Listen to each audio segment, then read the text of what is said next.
Hi and welcome back to Terry Talks Movies. This is the second half of my Hollywood movies about Hollywood videos. I did the other one a week ago, so check that one out first, and this one's a little bit shorter, but I've got something at the end of the video to fill it up, and that thing is a little bit timely at the moment as I record this, and it may well be of interest to people. Cheers. So people's fascination with Hollywood continues to this very day. I'm getting a lot of stuff on social media about James Gunn running DC and all sorts of other bits and pieces that are happening with Hollywood as an industry town, as well as the buzz coming up on the Oscars. But let's continue with my Hollywood movies about Hollywood. Going back to 1951, directed and written by William Castle, there's a little film called Hollywood Story, which turned up on one of the film noir collections that have been coming out lately. And it's a nice, brief 78-minute look at old Hollywood as seen from 1951. 1951 was what? About 22 years after sound came in. Now, this one's got some interesting actors in it. So it stars Richard Conte as a New York theatrical producer who decides to buy himself a Hollywood studio and start making motion pictures. It's something that's not entirely unknown in the history of the world. He buys an old studio that's kind of been disused since silent movie days. And in fact, it was filmed on the old Charlie Chaplin studio, which was on its last legs in the 1950s. He then goes into the offices and finds out about an unsolved murder of a famous movie director that happened 20 odd years ago. It's a bit of a cold case, and there are a lot of suspects, but nobody was actually caught. So O'Brien, the theatrical producer character, and Conte is very good in this one, just gets fascinated with the subject and decides to make a film based on the case. As a part of that film, he interviews the surviving participants in the studio at the time, and he hires some of them to work on the film. Ultimately, this leads to danger and finding out who the real bad guy is. Now, the supporting cast on this is good too. You got Julie Adams playing a dual role in the movie as a woman and her mother. You got Richard Egan as a police lieutenant, and a whole bunch of old character actors from the silent film era. You got Henry Hull, who played the Werewolf of London. You got Francis X. Bushman playing himself, Betty Blythe, William Farnham, Helen Gibson, all playing themselves in small roles in this movie. And they were people who didn't really make the transition to the sound era very well.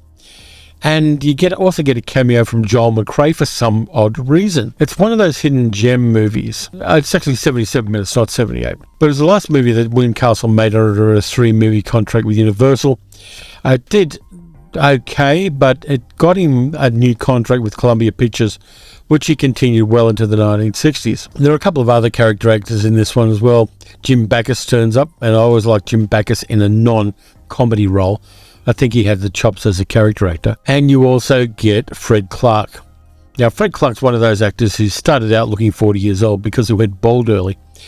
But he has a nice, meaty little role in this one as well. It's worth checking out. It shows the start of that low-budget aesthetic that William Castle did, where he could take a few sets and a few old actors and make something of it, which he continued to do, of course, throughout his career. But Hollywood Story is one that I definitely recommend. Then we have a deep cut from the 1970s, which I don't know whether it's got a decent release or not, but I'll be interested in getting a copy of it, because I've seen a very poor version of it, and I like the story. It's a little film from 1976, directed by Jack Starrett, called Hollywood Man. And Hollywood Man, Jack Starrett, of course, did a whole bunch of interesting movies. He did Slaughter, which is one of my favourite blaxploitation films, Cleopatra Jones, Race with the Devil, the one with Warren Oates and Peter Fonda in it, and A Small Town in Texas and Mr. Horn.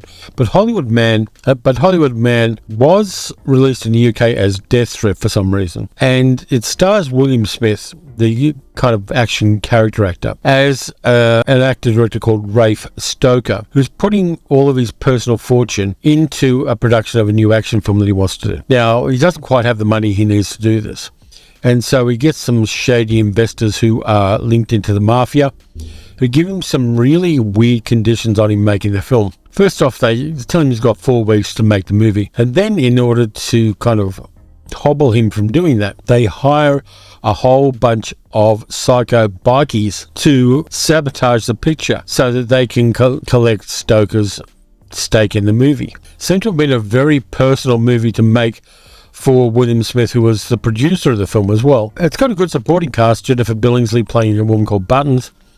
Mary Warrenoff was playing Rafe Stoker's girlfriend, Julie. Don Stroud turns up in there as well. Wade Preston, who was in the westerns in the 1950s, is a guy called Tex. But it's one of those low-budget independent movies that were made in the 1970s, usually under some pretty harsh conditions. And it kind of works. It's William Smith doing something different in his career. It wasn't a financial success at all. There are a whole bunch of different cuts on it, going from 87 minutes to 107 minutes. But Hollywood Man is kind of an insider's view of how it is to be someone making independent films. It does have an interesting ending. I'm not going to spoil that for you because I think you should check this film out. I remember seeing this one back in the 1970s and almost forgot it. But when I rewatched it, I went, yeah, then I guess this I remember. But you should check it out. Jack Starrett's always been a decent director in that independent realm. And very few people have heard of this one. Next one we got is David Lynch, 2001, Mulholland Drive, starring Naomi Watts, Laura Herring. It's got Justin Theroux in it as well, Ann Miller from the MGM musicals. Let's see, Robert Forster's in there as well. Dan Hedaya, Lee Grant turns up, and has a rare proper acting role for Billy Ray Cyrus of all people. It's about an amnesiac dark-haired woman played by Laura Herring, who's a sole survivor of a car crash on Mulholland Drive. And injured, she makes her way down to Los Angeles by foot and sneaks into an apartment. Now, trying to describe a David Lynch film is never going to go well because it's one of those types of movies, like Blue Velvet and a whole bunch of other things that Lynch did, which is better experienced than described. Now, I haven't seen this one for a while, but there's just that kind of surreal, fringe Hollywood thing about it. A lot of David Lynch's films feel like bad dreams or nightmares, and that, of course, is a deliberate choice. But you can't really do a list like this without adding Mulholland Drive. I think I really should do a David Lynch movie marathon for myself and just sit down and watch 4 or 5 of his movies in a row and totally do my head in. But Mulholland Drive will probably be the first one I'd watch, if not Blue Velvet. Now, next one we've got is a comedy from 1999, written by Steve Martin, directed by Frank Oz, starring Steve Martin, Eddie Murphy, Heather Graham, Christine Baranski, and Terrence Stamp. And of course, it's Bowfinger. Biggest star in Hollywood. Yeah, that's sharp. Do the thing. Yeah, it's bad. I'm look good in that. Bobby Bowfinger is a small-time producer. Hey, Jerry, how are you? Bobby Bowfinger, Bowfinger Films. Steve Martin plays Bobby Bowfinger, a really B-level movie producer who's not doing too well at all. And he decides to make a movie with the biggest action star in the world, played by Eddie Murphy in one of the dual roles, by basically filming Ramsey wandering around Hollywood and incorporating that into an action film. It's a totally stupid concept, but it works. It's a movie full of kind of romantic clay bits. There's a cult in Hollywood called Mindhead, which is a direct satire on Scientology, and the head of that is played by Terrence Stamp. It's got a great supporting cast too. Robert Downey Jr., before he was the Robert Downey Jr. we know now, plays a guy called Jerry Renfro in there. It's got Jamie Kennedy, and not less said about him the better. John Cho turns up as well. It's full of funny dialogue, silly situations, and just fun stuff about Hollywood. Yeah, Steve Martin has always had a kind of ambiguous relationship with Hollywood. There are things he did like LA Story, which could be considered another one of the movies about Hollywood, even though it's more about the culture of Los Angeles. Eddie Murphy seems to be having fun with this one, playing Jiff and Kit. And there are kind of hints of an Ed Wood Jr. kind of thing about Bobby Bowfinger, where he has a friend who basically borrows the equipment from movie studios so they can make this film. It's got that kind of anarchic bottom feeder of Hollywood feel about it in the best possible way. And he's got this really weird script called Chubby Rain, which was penned by an accountant, which is a very, very Hollywood thing, And it works. It's light. It's got a beautiful light touch. It's got hilarious dialogue. Heather Graham, who's been in comedies but is underrated as a comedic actress, has a lot of fun in this one. Even though there is a little bit of male gaze about the Heather Graham character, it works. So we'll move on to the next one. This one, Imprint put out fairly early in their run releasing things here in Australia. It's an adaptation of Nathaniel West's 1930s novel, directed by John Schlesinger, and it is The Day of the Locust with William Atherton, Karen Black, and Donald Sutherland. And this is a 1930s Hollywood apocalypse where people who are on the fringes of the Hollywood movie system kind of get together and things escalate and things get crazy at a movie premiere and it becomes something else entirely. There's a beautiful period feel to this one where everything you see is period perfect, and that was easier to do in the 1970s than it would be now because the 1930s were only 40 years before. So for them, it'd be like us setting a movie in the 1980s, just to give you some perspective. But The Day of the Locust I like for so many reasons, and the Donald Sutherland character is one of the most disturbing movie characters in some ways. Sutherland sells it really well. He's got that kind of buggy-eyed Donald Sutherland look, and William Atherton, who we best know for playing an arsehole journalist in the Die Hard movies, really delivers nicely, and Karen Black playing the woman that the William Atherton character is trying to woo has an interesting arc in her character as well. It's a simplification of the original novel in some ways, but all of the salient points are there, and the evocation of the chaos at a movie premiere in Hollywood that goes wrong is something that's going to stay with you when you watch the movie. So to move from that, we'll move back to comedy again, because why the hell not? So that takes us to 2016 in Hail Caesar, the Coen brothers doing a period mystery musical black comedy film according to Wikipedia, which is built around a real-life person, Eddie Mannix, who was a fixer for movie studios in the middle part of the 20th century. He's played by Josh Brolin in this. Eddie Mannix is the guy whose wife was having the affair with George Reeves when George Reeves mysteriously died, just to give you a bit of context there. It is hilariously funny.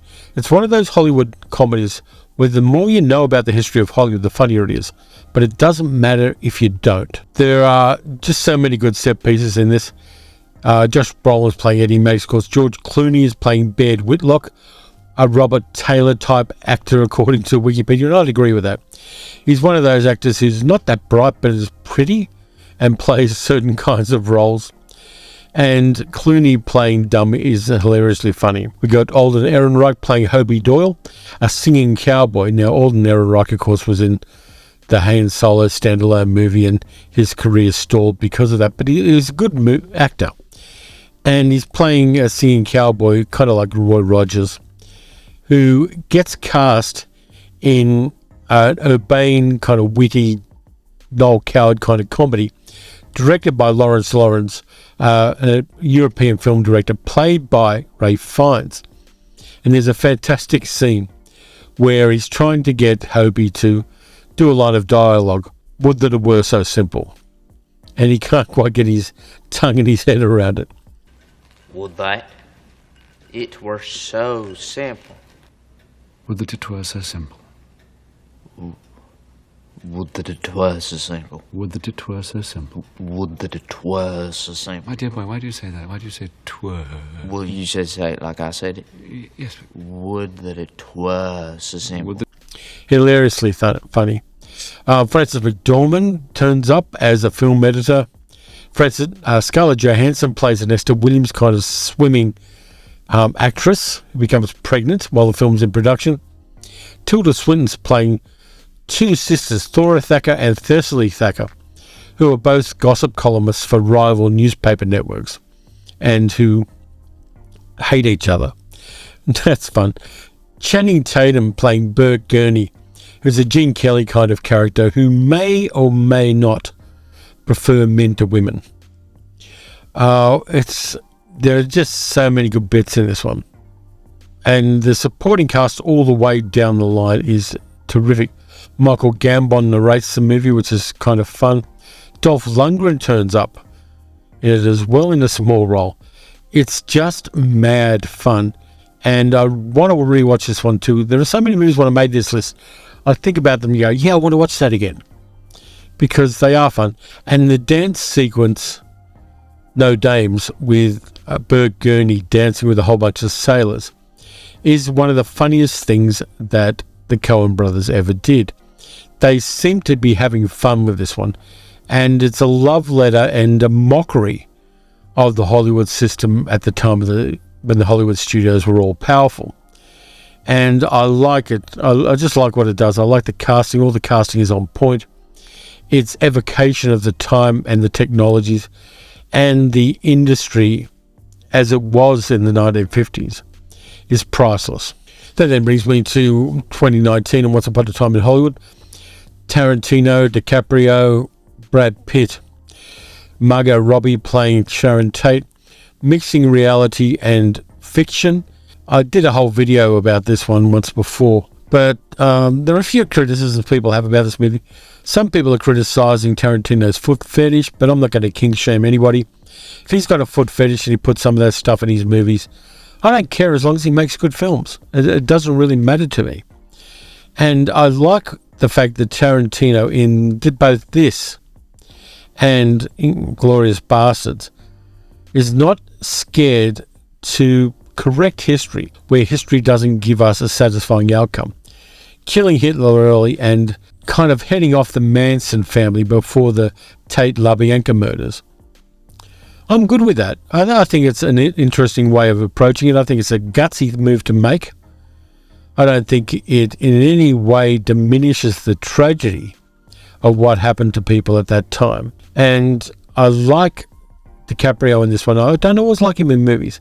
But DiCaprio as Rick Dalton is one of his most engaging roles. He's a trouble guy. He may have bipolar disorder that's not diagnosed. And he's a better actor than a lot of the roles he allowed himself to get and the people were offering him. And I like that because it is the story of many, many actors who are stereotyped by the studios and in television as well. And I'm thinking people like Stuart Whitman and earlier on Dan Duryea and people like that. There are all these character actors who could have been big stars, and yet the breaks just weren't there. Then you've got, of course, his mate Cliff Booth, played by Brad Pitt. He's an interesting character, and the novelization, which is an expansion on the movie, has a lot of things to say about both Rick and Cliff. You've got Emile Hirsch playing Jay Sebring. Margaret Qualley as Pussycat, one of the Manson family, is quite creepy. Bruce Dern gets a nice role as George Spahn, the guy who runs the ranch where the Manson family's hanging out. Dakota Fanning is creepy as Greasy Frome. Mike Moe and Bruce Lee. The Bruce Lee part people find problematic, but this is a kind of fictionalized alternate universe. You can kind of let things go for that. It's not an historical movie as much as it is an alternative history movie for me. And there are some nice smaller castings. Damian Lewis does a nice little bit of Steve McQueen in there. Nicholas Hammond as Sam Wanamaker. There's a lot of backstory to this movie, and those bold driving scenes along the Hollywood Strip where the whole streets are done out like they were in the 1960s is fascinating. There are so many Easter eggs for movie fans in this movie. It's a movie that, even if you're not particularly a Tarantino fan, but you are very much a film history fan, you're going to find a lot in this one. Then you've got the two movies that Damien Chazelle has made since 2016, La La Land and Babylon. Now, La La Land is one of those movies that was big at the time. People were talking about it a lot, and then it dropped off everyone's attention horizon. It's got Ryan Gosling, it's got Emma Stone in it.